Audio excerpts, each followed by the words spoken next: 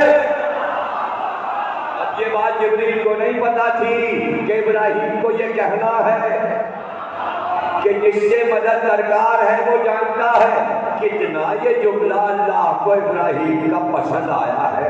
آپ اس کی گہرائی کو کیا سمجھیں کہ ادھر آگ میں گرے, ادھر آگ میں گرے اور اللہ کہتا آئے آگ ابراہیم کے لیے سلامتی بن جا, سلام برد بن جا, سلامتی بن جا, سلامتی بن جا.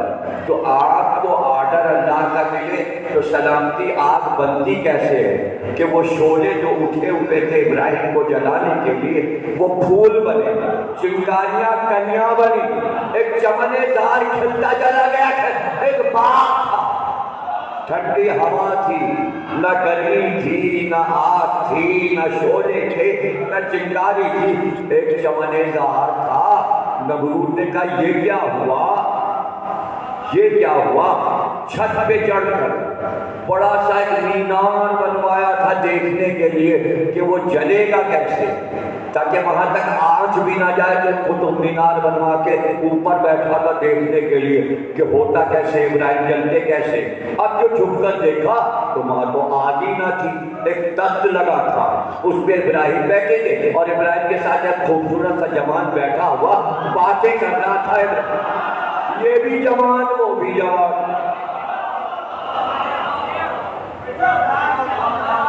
پتہ نہیں کس سے باتیں کر رہے ہیں, ہو سکتا ہے کوئی ملک ہو, ملک ہو سکتا ہے. نہیں, یہ اللہ نے سمجھا دیا لا فتح الا, کوئی جوان نہیں ہے, کوئی جوان ہے ہی نہیں سوا علی کے. فتح, فتح کے معنی ہے جوان. ایک ہے لفظ فتح, تے بڑی ہے فتح, یہ ہے سورہ فتح, لڑائی میں فتح جیتنا. تو قرآن میں بھی سورہ ہے سورہ فتح. اب تمہیں فتح دی, تمہاری بہت بڑی فتح ہو, صلح حدیبیہ کے بعد اللہ نے خبر دی, یہ فتح ہے. اور ایک ہے فتح, چھوٹی یہ چھوٹی یہ پر چھوٹا, الف موسیٰ عیسیٰ کی طرح فتح, چھوٹی یہ چھوٹا یہ فتح, فتح. یہ لفظ کہاں ہے قرآن؟ موسیٰ نے جب کہا کہ میں بہت بڑا عالم ہوں, اللہ نے کہا نہیں, ایک اور عالم سے ملو. تو یہ نہیں کہا کہ عالم سے ملو, کہاں جاؤ وہاں تمہیں فتح یعنی جوان ملے گا. یہ فتح کا لفظ سورہ کہف میں آیا, فتح بمعنی جوان. تو یہ لفظ علی کے لیے ہو گئے, لا فتح الا علی. کمبر جو تھے وہ ایک اسٹیٹ کے شہزادے, ان کا باپ جو تھا وہ بادشاہ تھا افریقہ کے ملک میں, اور کمبر کی جو بہن تھی وہ فطرت تھی, دونوں کی سگے بھائی بہن. ظاہر ہے کہ راج دونوں کا تھا. جب والد کا انتقال ہوا ان کے تو چچا نے تخت سے قبضہ کر لیا حکومت میں, اور کہتا تھا جب تم جوان ہو جاؤ تو بھائی بہن تم حکومت تم لوگوں کو دے دیں گے. پھر آخر میں تقاضے کرتے رہے کمبل نام اس وقت نہیں تھا، ان کا نام کمبل، اور فضا کا نام فضا نہیں، ان کا نام میمونہ۔ تو چچا جو تھا اس کا نام اشپوس تھا۔ ایک دن اشپوس نے کہا کہ دیکھو ہم تخت تو دے دیں گے تمہیں، ظاہر ہے ہم تو نگرانی کر رہے تھے، دے دیں گے، لیکن ایک شخص ہے اس سے مجھے بہت دشمنی ہے، وہ عرب کے شہر مدینہ میں رہتا ہے، اس کا سر کاٹ لاؤ اب حکومت دے دیں گے۔ یہ تلوار لے کے پہنچی تھی، ایک دم سویرا تھا،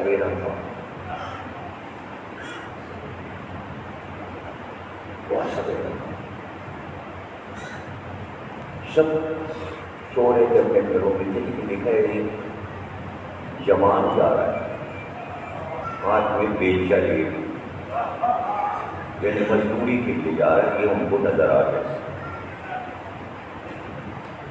تو انہوں نے کہا ایک ہی آدمی نظر آ رہا ہے، اور مدینہ آ گیا، جس سے پوچھ لیں کہ اس کی یہ پہچان ہے شخص کی، جو بڑا بہادر ہے، تو اس سے پوچھ لیں اس کا پتہ۔ تو رکے، انہوں نے کہا یہاں ایک آدمی رہتا ہے، اس کا نام علی ہے، میں اسے قتل کرنے آیا ہوں، تم اسے جانتے ہو؟ اس نے کہا ہاں میں جانتا ہوں۔ اس لیے کہ نام مجھ سے وہ الگ ہے نہ میں اس سے الگ ہوں۔ تو انہوں نے کہا اچھا تم جانتے ہو؟ کہا اس سے تم کیا لڑتے ہو؟ بہت بہادر ہے، مجھ سے لڑ لو، اگر مجھے زیر کر لو گے تو پھر تم اسے زیر کر پاؤ گے، ورنہ پھر تم مجھ سے لڑ نہیں سکتے۔ پر تلوار نکالی،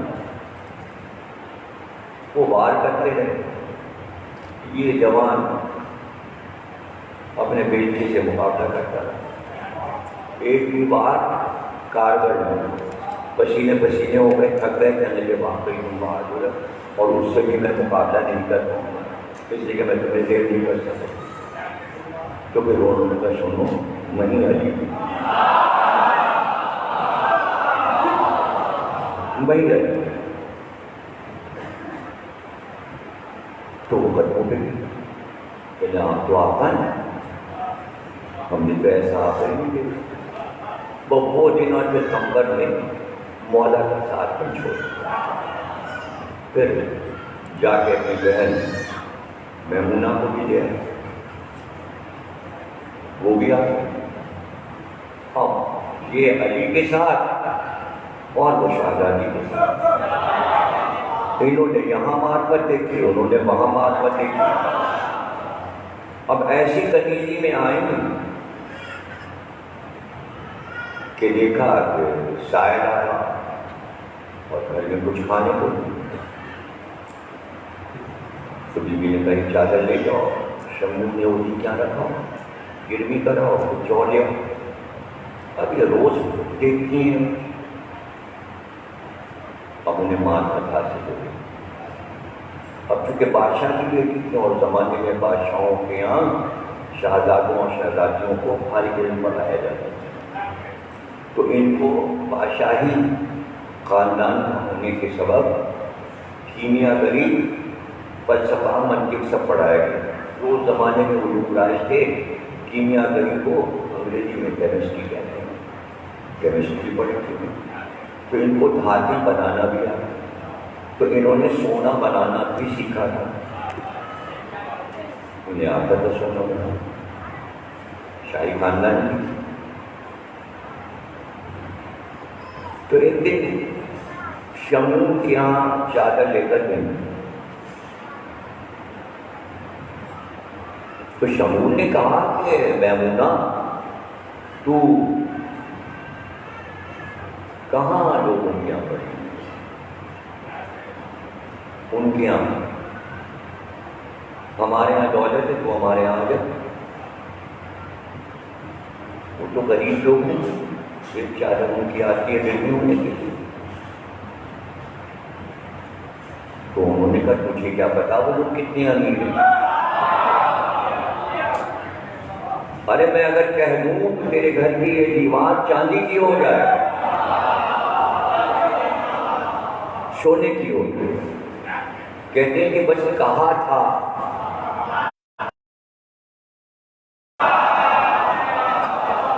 اب معرفت کی یہ منزل، معرفت کی یہ منزل۔ پیچھے آواز آئی، کیا کرتی ہے میمونہ؟ اب نہ کرنا ہے۔ مڑ کے دیکھا تو علی کا اس سے کہہ دے کہ اپنی حیات کو دیوار بدل دے، دیوار ہو جائے۔ خود نہیں علی نے ایسا کیا، لیکن اس کے معجزے کو علی نے معجزہ رہنے دیا۔ کسی اور طریقے سے سمجھائیں گے، اس نے جو دیوار بنائی ہے وہ اس کی معرفت کی معراج ہے۔ علی نے وہ معراج اس سے چھینی نہیں۔ یہی تو ہمارے علی کا کمال ہے۔ ہاں گھر لایا، گھر لے آیا اس نے، تو اس نے بھی دیکھا کہ اب کیا کریں، تو ایک دن وہ بنا لائی چاندی، چاندی بنا کے کیمیا گری کے ذریعے لے آئی، اور مولا سے کہا دیکھے میں نے چاندی بنائی ہے، اسے بازار میں بیچیے، ہمارے بچوں کے لیے روزانہ کا انتظام ہو جائے گا کھانے پینے کا حسن اور حسین کے لیے۔ تو آپ نے کہا کہ یہ چاندی کیوں نے بنا دی؟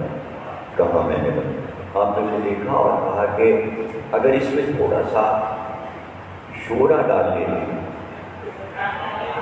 بنا تیزاب ڈالتی تو یہ اور چمکدار چاندی بنتی، خالص چاندی بنتی، تھوڑی سی کمی رہ گئی۔ اس نے کہا آپ کو بھی چاندی بنانی آتی ہے؟ کہ صرف مجھے نہیں، یہ دونوں بچے حسن اور حسین کو بھی چاندی بنانی۔ اور ایک بار کہا چلا میمونہ نیچے تو دیکھ، اب جو دیکھا تو میمونہ کے قدموں میں ایک چاندی کا دریا بہہ رہا تھا۔ کہیں اپنی چاندی اس میں ڈال دے، ہمارے قدموں میں سونے اور چاندی کے دریا بہتے ہیں۔ اسی دن سے اس کا نام فضہ ہو گیا، اور ابھی میں چاندی کو فضہ کہتے ہیں۔ اور وہ کمبر ہو گئے، کمبر اس لیے ہو گئے کہ معرفت وہ بھی سیکھ رہا ہے، وہ بھی معرفت سیکھ رہا ہے۔ تو وہ پوچھتا ہے علی سے کہ آپ کہاں تک صاحب معجزہ ہیں؟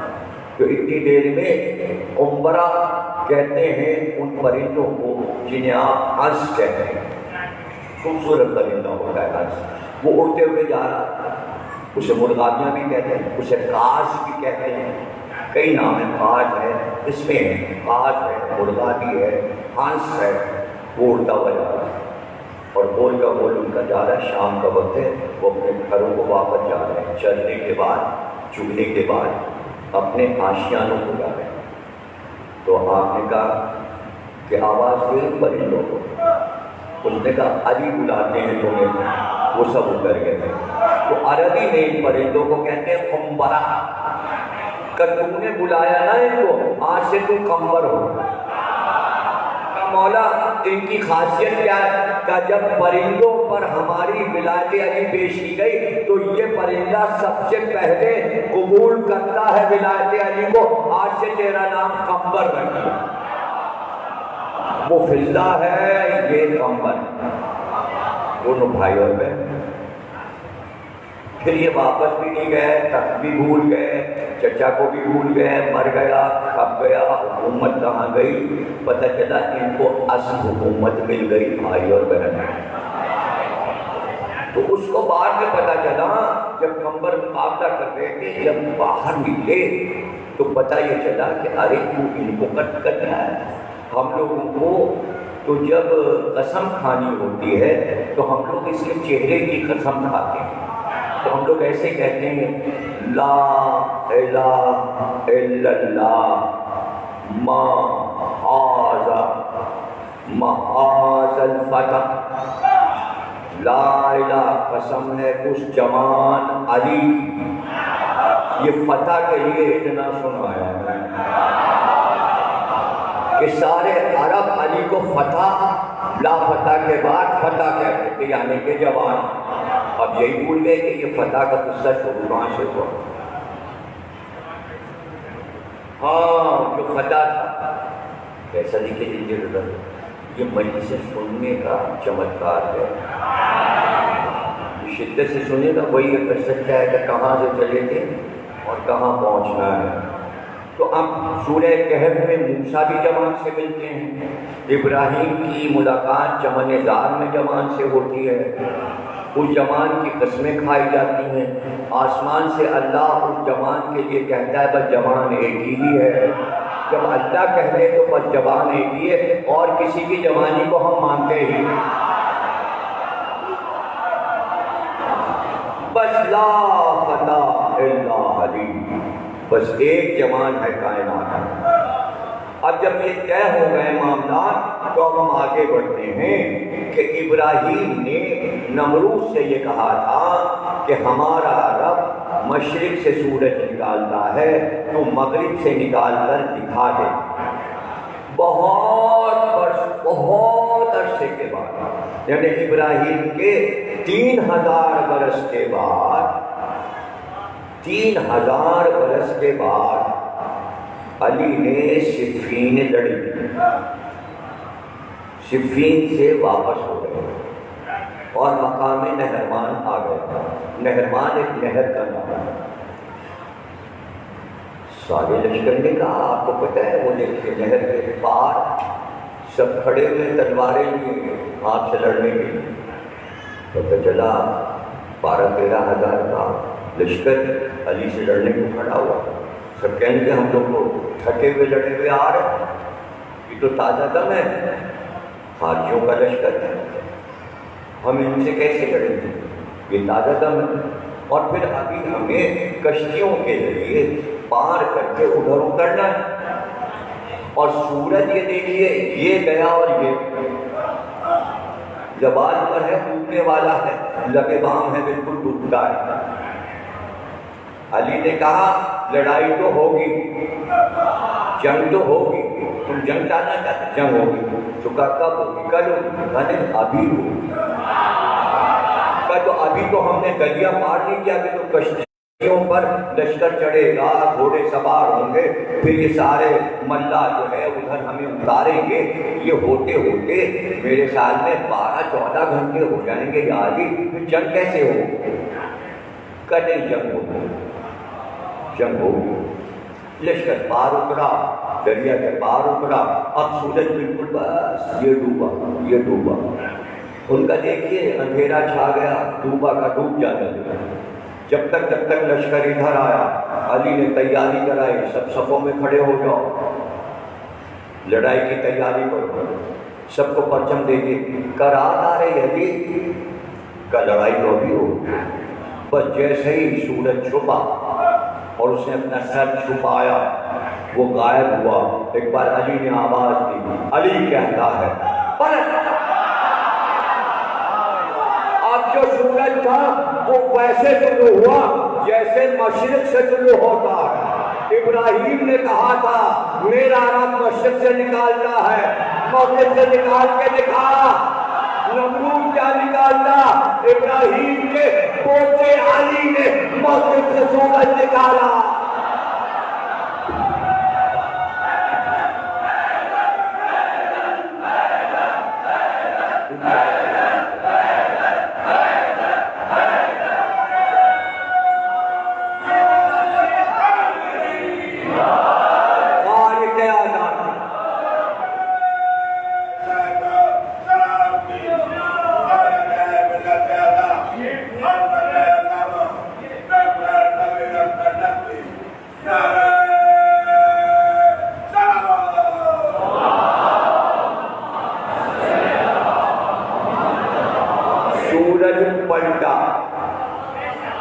میں نے اس جگہ کی اجازت کی. جب میں عراق گیا اور اس مقام پر پہنچا جو مسجد براسا ہے، جدھر سے علی کی واپسی ہوئی اور علی سے علی گئے، تو وہاں پر ہم نے تصویر کی ہے کہ اس مکان کی جہاں لکھا ہے بڑا بڑا علی نے یہاں پر سورج کو پلٹایا. ایک تو خیبر میں سورج پلٹا تھا، تو رسول اللہ کے حکم سے رسول اللہ نے کہا تھا علی سورج سے کہو پلٹے. جب علی کے زانوں پر رسول اللہ کا سر، اور ایک یہ ہے کہ علی نے نہروان میں، اور ایک اور مقام ہے 30 بار، 3 بار علی نے سورج کو پلٹایا. اور وہ بھی واقعہ ہے کہ جہاں رسول اللہ نے کہا جاؤ علی یہ پڑھو آفتاب تم سے باتیں کرے گا. علی نے آفتاب سے باتیں کی. خارق عادت، یعنی علی کے لیے کائنات اور فطرت کی ہر شے اپنی عادت کو بدل دیتی ہے. یہ ساری فطرت کی چیزیں جو اپنی عادت پہ چل رہی ہیں شروع سے آخر تک، علی کے کہنے سے یہ اپنی عادت کیوں بدلتی ہیں؟ اس لیے کہ علی کائنات کی ہر شے کے ولی ہیں. اطیعوا اللہ و اطیعوا الرسول و اولی الامر منکم. اگر یہ تمام چیزیں علی کی اطاعت نہ کرے تو اللہ انہیں فنا کر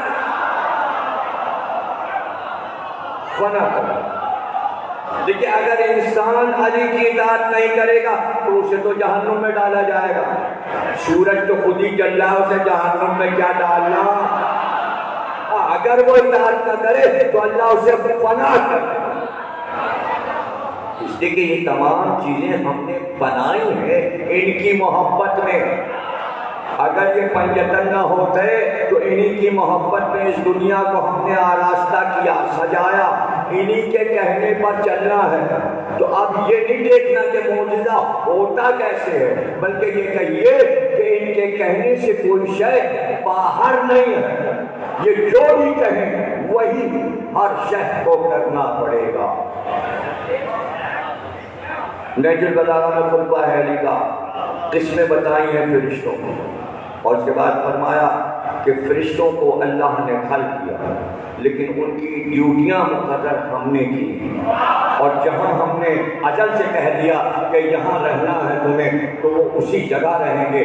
جو فرشتے عرش کو اٹھائے ہیں وہ اٹھائے ہوئے ہیں، جو ہوا چلا رہے ہیں وہ ہوا چلا رہے ہیں، جو پانی پہ معمور ہیں وہ پانی پہ معمور ہیں. جو فرشتہ جہاں ہے اگر بال برابر بھی وہ اپنی ڈیوٹی سے ہٹ کر ادھر سے ادھر آ جائے تو جل کر خاک ہو جائے گا. ارے بھیا فرشتے جل کے خاک ہو سکتے ہیں، علی کی سرسابی کرنے پر تمہاری کیا حیثیت ہے انسانوں. اور یہ سوچنا کہ وہ دن کب آئے گا، ابھی تو مزے تو اڑانے کا موقع اللہ اس لیے دے رہا ہے تاکہ وہاں اور زیادہ مزہ آئے. انتظار تاکہ مہلت دے رہا ہے اور یہ سب کچھ کرو تو کوئی دنیا بدل نہیں جائے گی. یہی دنیا سامنے لائی جائے گی اور اسی دنیا میں وہ اپنے کو محسوس کرے گا.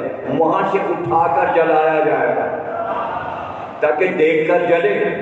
اس لیے کہ اس نے بھی تو بہتوں کو جلایا ہے.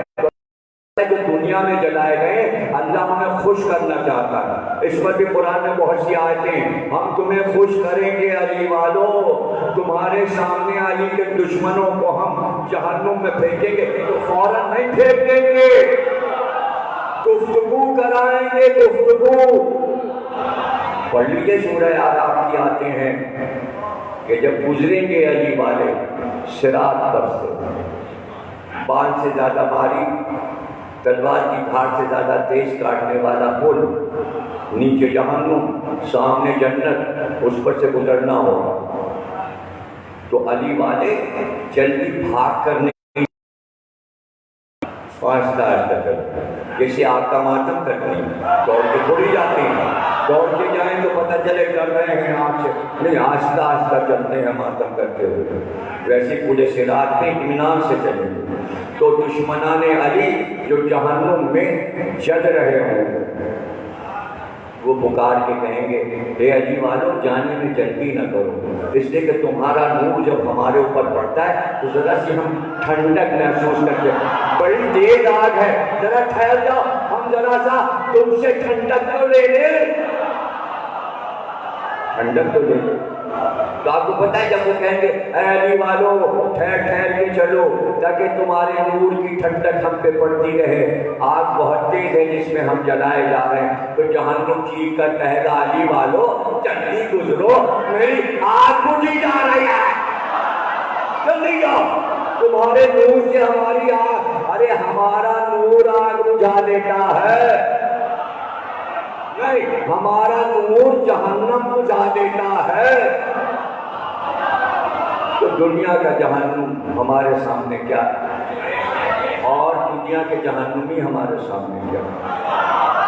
نور میں ٹھنڈک ہے، ذکر علی میں ٹھنڈک ہے، وہ چاند والی ٹھنڈک ہے۔ تو سب صاحب معجزہ چاہے حضرت ابراہیم ہو یا حضرت ابراہیم کی نسل میں محمد اور علی ہو، تو ہم آپ کو یہ معصومین کے معجزات سناتے جائیں گے۔ ان کے لیے معجزہ دکھا دینا کوئی کمال نہیں ہے، یہ خود معجزہ ہے، یہ مجسم معجزہ، یہ کہیں بھی ہو معجزہ۔ اور ایسے بہت سے معجزے موجود ہیں تاریخ میں کہ ان کی ذات، ان کے ہاتھ معجزہ، ان کے پیر معجزہ، ان کے سینے میں جو طاقت ہے وہ معجزہ، ان کے منہ سے جو لفظ نکل جائے معجزہ، جو کہہ دیں وہ جملہ تاریخ بن جاتا ہے۔ یہ بولے ہیں تو دنیا میں لغت بنی، یہ بولے تو فلسفہ بنا، یہ بولے تو علم کلام بنا، یہ بولے تو تفسیر قرآن کا علم بنا، یہ بولے تو علم حدیث بولا، علم حدیث بنا۔ یہ بولتے ہیں تو علوم کے جواہر لٹتے ہیں۔ قافلہ آگے گئے کا اور آتے اس نے کہا زبانیں نکلی ہوں، حضرت رسول پیاس ہمارے ڈالے، پانی کی تلاش میں پانی کہا عباس پانی پلا دو۔ تو یہاں پر ایک جملہ لکھا ہے اس میں کہ چھوٹی چھوٹی مشقیں اونٹ پہ لگی تھی، چھوٹی مشقیں، تو اس میں بھی پانی بھرا، بڑی بڑی مشقیں تھی اس میں بھی پانی بھرا۔ تو اب پور کے لشکر کا آدمی جو کہ یزید کا بڑا ہے وہ بیان کر رہے ہیں، کہتے ہیں بہت پیاسا، اور جتنے لوگ بھی تھے سب مشقوں کی طرف بھاگ رہے، جو اونٹ پہ مشقیں لے لی تھی، اور امام حسین السلام نے کرسی پہ تشریف فرما، اور آپ نے کہا جبا سے پانی پلاؤ، تو جو اونٹ پہ مشقیں تھیں چھوٹی چھوٹی مشقیں جس میں تھوڑا پانی آیا، تو وہ مشقیں لٹکی ہوئی تھی، تو وہ کہتا ہے میں بھاگا، اور ایک مشق کا دہانہ میں نے اپنے منہ کی طرف لگا لیا پانی پینے، تو کہتے ہیں وہاں سے امام حسین نے مجھے مخاطب کیا اور کہا کہ رابعہ کا جو بند بنا ہے منہ پر چشمہ وہ تو کھول لے۔ تو میری سمجھ میں نہیں آیا کہ حسین کیا کہہ رہا ہے۔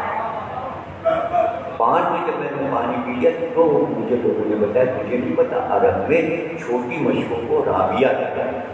حسین کہہ رہے تھے رابعہ کا تسمہ کھول لے، رابعہ کا تسمہ کھول لے پھر منہ میں لگا، تو وہ اتنا پاگل ہو رہا تھا پیاس میں کہ بغیر چشمہ کھولے منہ میں بس اس نے مشق کو لگا دیا تھا۔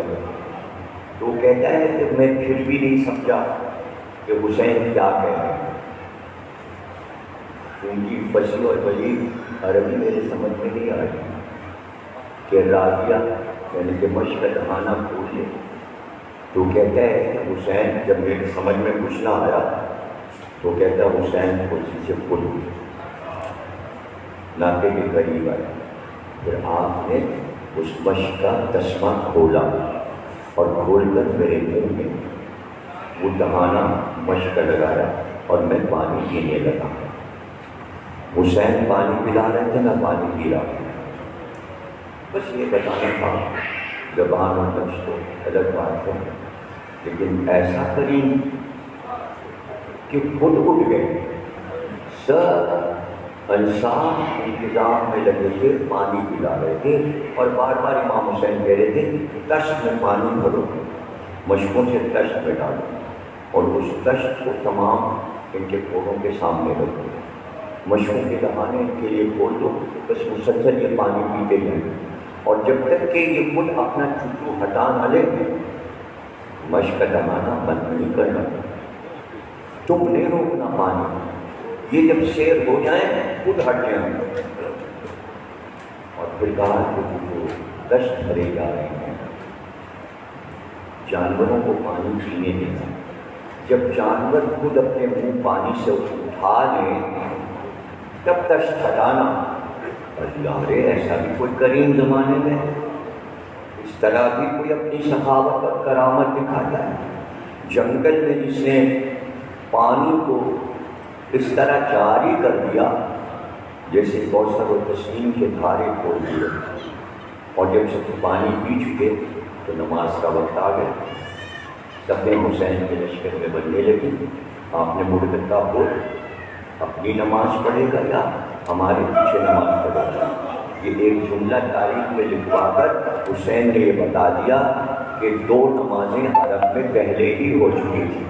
ایک بھور والی نماز تھی، ایک حسین والی نماز تھی. اتنا ضروری نہیں یہ جملہ، ورنہ لوگ یہ سمجھتے رہتے ایک ہی نماز ہے، مسجد نبوی میں ایک ہی نماز ہوتی ہے. تلاش کریں گے مسجد نبوی میں 2 نمازیں ہوتی ہیں. ایک حکومت پڑھاتی تھی، ایک نماز علی پڑھاتا تھا. پہلے بھی یہاں کسی اشرے میں تفصیل بتا چکا ہوں. 3 وقت کی اذان اور 5 وقت کی اذان کی تفصیل بتا چکا ہوں. اگر بھول گئے ہیں بچے اور نوجوان تو پھر عرض کر دوں گا کہ نمازیں 2 ہوتی. تو ہونے کا فرزند رسول نماز پڑھنے کا تو جو ثواب ہے، جو عظمت ہے، وہ آپ کے پیچھے. تو ابھی اتنا تو معلوم ہے کہ اوروں کی نماز اور ہے، حسین کی نماز اور. نماز ایک عمل کا نام ہے، اس سے لوگ فائدہ اٹھاتے ہیں، اس لفظ سے فائدہ اٹھاتے ہیں. ورنہ ہر ایک کا عمل برابر تھوڑی ہے، ہر ایک کا عمل برابر نہیں ہے. نمازیں پڑھ لیجیے آپ سب کی لکھی ہوئی تو وہ برابر تھوڑی ہو جائے گا. ابھی آج ہی میں واٹس ایپ پہ دیکھ رہا تھا ایک کتاب، تو اس میں نے دیکھا کہ لاؤ دیکھیں گے نماز میں کیا کیا شرط حاصل ہے. تو انہوں نے کہا میں تو نماز پڑھاتا تھا لیکن جو اصل میں میں اندر تیار کر لیتا تھا لشکر کو کہاں لڑوانا ہے. تو میں نماز کے درمیان میں سارے میدان جنگ کے پروگرام بنا دیتا تھا. اور جب میں مغرب عشاء پڑھاتا تھا تو بحرین کا جو بیت المال تھا تو میں یہ سوچتا تھا کہ کس کو دینا ہے، یہ میں نماز پڑھتے میں حساب کتاب کر لیتا تھا. اور روزہ میں نے پڑھا تو روزہ ایسا تھا کہ صبح 7 بجے ملنے گیا آدمی تو کھانا کھا رہے ہیں، ان کا رمضان ہے آپ کھانا کھا رہے ہیں. کہنے پاگل ہو سحری کھا رہا ہے. کہنے سحری تو 4 بجے ہوتی ہے، 7 بجے پہنچی. تو کہنے میرا روزہ یہیں سے شروع ہوتا ہے. تو وہ جو بھی ایجاد کرنے کو چیز ایجاد کر سکے وہ قوم چلائے کیا ہوگا. یہ ہوتا ہے جو بھی قوم دیکھتی ہے حکومت حکمران کو کرتے ہیں تو تھوڑے بہت لوگ تاثیر کر لیتے ہیں نا. تو جہاں یہ نماز روزے کا عالم ہے، کتاب شکین و مانی نیٹ پہ موجود ہے. نہ میں بتا دوں گا، سرچ کر لیجیے اور یہ سب پڑھ لیجیے، اور اس کے علاوہ بھی بہت کچھ پڑھ لیجیے. تو یہ عمل اگر کہنا کہ نماز ہے قابل احترام ہے، لفظ قابل احترام یا عمل قابل احترام. اب یہاں پہ سمجھ لو کتنا قابل احترام ہے کہ حسین کہہ رہے ہیں میرے پیچھے پڑے گا یا اپنی پڑے گا. اس نے کہا جو بات آپ کے پیچھے پڑھنے میں، آپ کی نماز پڑھنے میں، وہ مجھے اپنی. تو پتہ چلا حکومت کی نماز اور تھی، امامت کی نماز اور تھی. اب آپ اگر دو کی بات کرتے ہیں، یہ موضوع مجھے نہیں چھیڑنا لیکن میں بیچ میں ایسی چیزیں سمجھا دیتا ہوں تاکہ کان میں پڑی رہے، کہ اگر آپ یہ نہیں سمجھے تو یوں سمجھ لیجیے کہ دو تو بہت بہت بہت بہت اچھا ہے کہ دو، کہ ایک امامت کی اور ایک حکومت کی، غنیمت ہے ابھی کہ دو نمازیں، ہائے اگر آپ پہنچ جاتے ہیں تو دانت پہ دانت دیتے ہوں گے، ارے اب تو اتنے طریقے کی ہیں، کم از کم 4 تو رجسٹرڈ شدہ ہیں، حنفی نماز اور ہے، حنبلی اور ہے، شافعی اور ہے، مالکی اور ہے، الگ الگ ہیں، الگ الگ ہیں، الگ الگ ہیں، الگ الگ ہیں، چونکہ طریقوں میں فرق ہے، اذان میں فرق ہے، نماز کے اوقات میں فرق ہے، اذان کے اوقات میں فرق ہے، بس یہ کہیے کہ سب کے پاس نماز ہے۔ اسی لیے تو ابو ہریرہ نے جب نماز پڑھی حضرت علی کے پیچھے تو کہا رسول کے زمانے کی نماز یاد آ گئی، پتہ چلا امام جو نماز پڑھا رہا ہے وہ والی ہے جو رسول اللہ والی ہے، اور اس کے علاوہ کوئی اور بھی نماز ہے، نماز کا مزہ تو جب ہی آئے گا جو رسول اللہ والی ہے جب وہ مہدی آ جائیں گے۔ ارے بھائی بہت خوش قسمت ہیں عیسیٰ کہ وہ والی نماز پڑھیں گے جو رسول اللہ مسجد نبوی میں پڑھا۔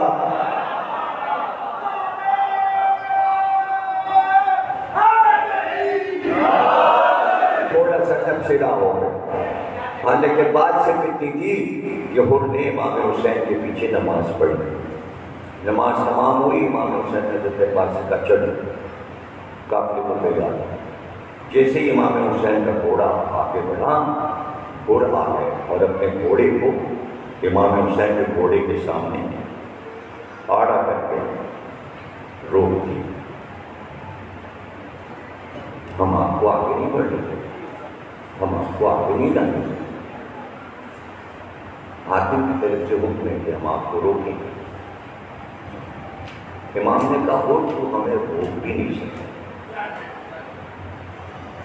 اور یہ کہہ کے آپ نے مڑ کر حضرت عباس کو دیکھا، حضرت علی اکبر کو دیکھا، اور پھر یہ جھکا تھا، یوں دیکھ کر اپنے جوانوں کو، اس لیے کہ سب کے ہاتھ تلواروں پہ جا چکے تھے، خود کو دیکھ کر سب کے ہاتھ تلواروں کے دستے پہ جا چکے تھے۔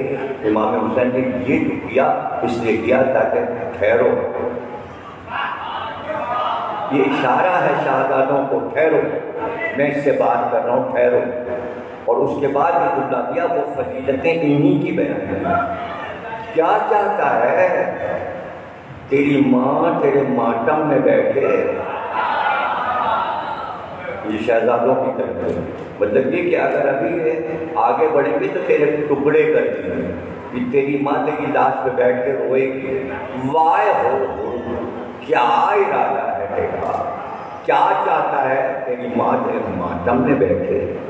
سردار کے لشکر کا کہتا آپ نے بھرے مجمع میں میری ماں کا نام لیا، لیکن واہ کیا کہنا آپ کی والدہ گرامی کا، وہ تو سیدہ نساء العالمین ہیں۔ اب حر کا یہ جملہ امت کو ہمیشہ رٹا رہنا چاہیے کہ حر نے کہا کہ اگر ایک لفظ بھی ان کے لیے نکل جائے تو زبان جل کر خاک ہو جائے۔ یزید کا سپاہی ہے، وہ بھی جانتا ہے کہ سیدہ کو کچھ کہا جائے گا تو زبان جل کے خاک ہو جائے گی، اور لوگ دیکھیں گے زبان کو جلتے خاک ہوتے دیکھیں گے، اس لیے کہ یہ منزل ایسی ہے۔ لیکن جب اس نے معرفت بیان کی بیوی کی تو اسی وقت اس کے دل میں وہ مودت کی لہر آئی، روشنی آئی، دماغ روشن ہوا، دل منور ہوا، بس اب راستے پر جا تو رہا ہے، لیکن جانے کیا سوچ رہا ہے۔ شہزادی کی عظمت بیان کرنے میں یہی کمال ہے کہ ادھر بیان کیا کسی نے مشرک بھی ہو تو کلمہ گو ہو جاتا ہے، کلمہ گو بھی ہو تو صاحب ایمان ہو جاتا ہے، معرفت ہو شہزادی کی، ورنہ پھر ساری زندگی انسان منافق ہی رہتا ہے، نفاق میں ہی مر جاتا ہے اور پھر جہنم کا سفر کرتا ہے۔ اور جب عاشور کی رات آئی تو سو نہیں رہا، ٹہل رہا، ادھر آفتاب طلوع ہوا اور ادھر اس کے ایمان کا آفتاب دل میں طلوع ہوا۔ بیٹے نے کہا سو ہی نہیں رہا، کہا سوتے کیا، فیصلہ کر رہا، جاگ ہمارے ساتھ بھی رہا تھا، جاگ بول بھی رہا۔ وہ صبح اٹھا تو کافر اٹھا، یہ اٹھا صبح تو مومن۔ کیا ارادہ ہے؟ کا ارادہ یہ ہے کہ جنت تو ادھر ہے، اگر چلنا ہے تو چلو، ہم کو جا رہے ہیں۔ جب اٹھ چلا تو بھائی بھی چلا، بیٹا بھی چلا، غلام بھی چلا، اور جب سرحد حسینی میں داخل ہوا جہاں سے قیام شروع ہو رہے تھے تو نالین اتار امامہ اتار دیا کہ اس امامے سے میرے ہاتھ باندھ دو، میرا رومال لے کر میرے منہ پر پردہ کر دو، میں چہرہ دکھانے کے قابل نہیں ہوں، میں جاؤں گا تو خادموں کی طرح مجرم بن کر حسین کے سامنے جاؤں گا۔ اور جب اس طرح پہنچا حسین نے کہا تو برے ہے، یہ کیا حالت بنائی ہے، ہٹا چہرے سے رومال ہٹا، یہ ہاتھ کیوں مار رہی ہے؟ کہا میں معافی چاہتا ہوں، میں معافی چاہتا ہوں، میں نے خطا کی۔ ایک بار خوشخبری بشارت کا حر، ہم نے تجھے معاف کیا، ہم نے تجھے معاف کیا، میرے بھائی حسن نے معاف کیا، میرے بابا علی نے معاف کیا، میری ماں شہزادی فاطمہ زہرا نے معاف کیا، میرے نانا نے معاف کیا، میرے اللہ نے تجھے معاف کیا۔ کتنی ڈگریاں ان کو مل گئیں، ابھی تو ادھر تھا، بس آیا اور علیہ السلام ہو گیا، ابھی آیا اور ابھی علیہ السلام ہو گیا۔ علیہ السلام کیسے ہو گیا؟ معاف کرتے زہرا جب اب حر علیہ السلام، کربلا کے شہداء کو علیہ السلام کہتے ہیں، تو پھر ان کے اماموں کو کیا کہتے ہیں؟ سلام اللہ علیہ، سلام فرشتے کے سورہ قدر میں سلام۔ ایک بار شور اٹھا، سارے حسینی گلے مل کر حر کو مبارکباد دینے لگے، جہنم سے جنت کی طرف آ گئے۔ جب شور ہوا شہزادی نے جناب فضہ سے کہا، حضرت زینب نے، کون آئے؟ کبھی بھی لشکر مخالف کا سپاہی جس نے راستہ روکا تھا ہمارا، اور ادھر سے ادھر آ گئے، آپ کے بھائی کی طرف آ گئے۔ کا فضا ذرا اس کو ڈرے خیمہ پر ان کو بلا، مجھے بات کرنا ہے۔ آیا تو پہلے وہاں کی مٹی اٹھا کر سر پہ ڈالی، ڈرے خیمہ چوما بولے اور وہیں ہاتھ مار کے تو رک گئے۔ کا فضا شہزادی سے کہو خادم حاضر ہے، بلکہ آپ کا مجرم حاضر ہے۔ ایک بار شہزادی نے آواز دی، بول یہ تو بتا، تو لشکر مخالف میں تھا، تو میرے بابا اور میرے بھائی کا دشمن تھا، یہ بتا تو ادھر کیسے آ گیا، تیرے دل میں کیا بات آ گئی؟ کہا شہزادی مجھے اپنا ایک خواب یاد آ گیا، اس لیے میں ادھر آ گیا۔